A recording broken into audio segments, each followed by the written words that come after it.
Mardi 14 janvier 2025, plaire à Dieu. Nous vous accueillons de nouveau sur votre chaîne L'Aventure dans la Parole. Nous partageons ensemble chaque jour des réflexions importantes pour notre foi en Dieu. Nous prions pour que, aujourd'hui encore, par le Saint-Esprit, la paix et la grâce de Dieu nous soient données dans l'étude de sa parole. Notre communauté s'agrandit et c'est grâce à vous. Soyez vous aussi actifs avec nous pour répandre le message. Vous pouvez le faire en likant. Vous pouvez partager le lien avec tous ceux que vous connaissez, avec vos contacts. Nous vous invitons à vous abonner pour recevoir la notification chaque jour si ce n'est pas encore fait. Et pour un confort d'écoute en continu, nous vous proposons la playlist de chaque semaine. Le texte à mémoriser de cette semaine que nous vous invitons à dire avec nous se trouve dans Sophonie chapitre 3, le verset 17. L'Éternel, ton Dieu, est au milieu de toi comme un héros qui sauve. Il fera de toi sa plus grande joie. Il gardera le silence dans son amour. Il aura pour toi des transports d'allégresse. Nous vous invitons à le redire avec nous. Sophonie chapitre 3, le verset 17. L'Éternel, ton Dieu, est au milieu de toi comme un héros qui sauve. Il fera de toi sa plus grande joie. Il gardera le silence dans son amour. Il aura pour toi des transports d'allégresse. Quelle est ma valeur aux yeux de Dieu? Pourquoi Dieu prend-il plaisir à nos louanges? Comment pouvons-nous estimer la valeur de chaque personne? La réflexion de cette semaine nous aide à répondre à ces questions et aujourd'hui nous le ferons avec la séquence « Plaire à Dieu ». Comment le Dieu de l'univers se réjouit-il de simples humains, de taches fugaces, de protoplasme sur une petite planète au milieu de ce qui est probablement un univers infini? Comment serait-il possible que les humains puissent compter autant pour l'être suprême, qui est tout-puissant, qui n'a besoin de rien? Ces questions peuvent être analysées en deux aspects. Premièrement, comment Dieu lui-même peut-il se réjouir? Deuxièmement, comment les êtres humains peuvent-ils lui apporter du plaisir, en particulier compte tenu de notre état de pécheur? Le premier aspect de ces questions est le sujet d'aujourd'hui. Le second sera analysé demain. Nous vous invitons à lire plusieurs textes avec nous.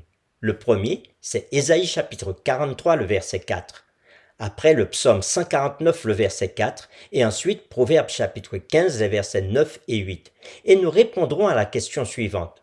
Que nous disent ces passages sur le fait que Dieu se réjouit de son peuple? Nous lisons Ésaïe chapitre 43, le verset 4. Parce que tu as du prix à mes yeux, parce que tu es honoré et que je t'aime, je donne des hommes à ta place et des peuples pour ta vie. Lisons maintenant Psaume 149, verset 4. Car l'Éternel prend plaisir à son peuple, il glorifie les malheureux et les sauve. Et nous lisons le dernier texte, Proverbe chapitre 15, les versets 8 à 9. Le sacrifice des méchants est en horreur à l'Éternel, mais la prière des hommes droits lui est agréable. La voix du méchant est en horreur à l'Éternel, mais il aime celui qui poursuit la justice. Après avoir lu ces différents textes, Ésaïe chapitre 43 verset 4, Psaume 149 verset 4 et Proverbe chapitre 15 versets 8 et 9, nous répondons à la question suivante, que nous disent ces passages sur le fait que Dieu se réjouit de son peuple. Comme nous l'avons vu en partie hier, Dieu peut se réjouir des humains parce que Dieu aime les gens d'une manière qui tient compte de leur meilleur intérêt, comme le ferait quiconque aime et prend plaisir aux autres.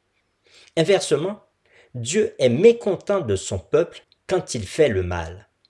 En effet, Proverbe chapitre 15 versets 8 et 9 enseigne que, pendant que le sacrifice et la voix des méchants sont chacun en horreur à l'Éternel, la prière des hommes droits lui est agréable et il aime celui qui poursuit la justice. Ce passage montre non seulement que Dieu est mécontent du mal, mais aussi qu'il se réjouit du bien. Il met également la joie divine et l'amour en parallèle direct l'un avec l'autre, montrant le lien profond entre l'amour de Dieu et sa joie qui apparaît dans l'Écriture.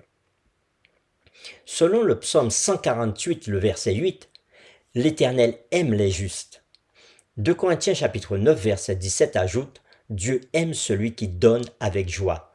Remarquez d'abord ce que ces textes ne disent pas.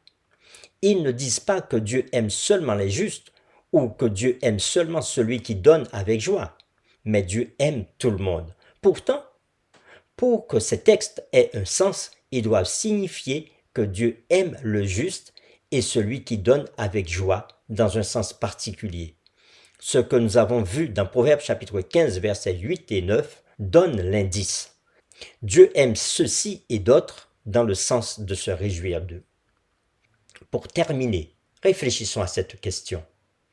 Pensez à quel point le ciel et la terre doivent être étroitement liés pour que Dieu, le créateur de l'univers, puisse être si intimement impliqué, même émotionnellement avec nous. Quel espoir cette idée merveilleuse devrait vous donner, surtout si vous traversez une période difficile. Nous vous invitons à prier avec nous. Seigneur, aujourd'hui tu nous as permis de voir plusieurs textes, différents textes qui nous disent que tu te réjouis de nous et comment tu le fais. Tu nous dis que nous pouvons être agréables à toi en fonction de la façon dont nous nous comportons envers toi.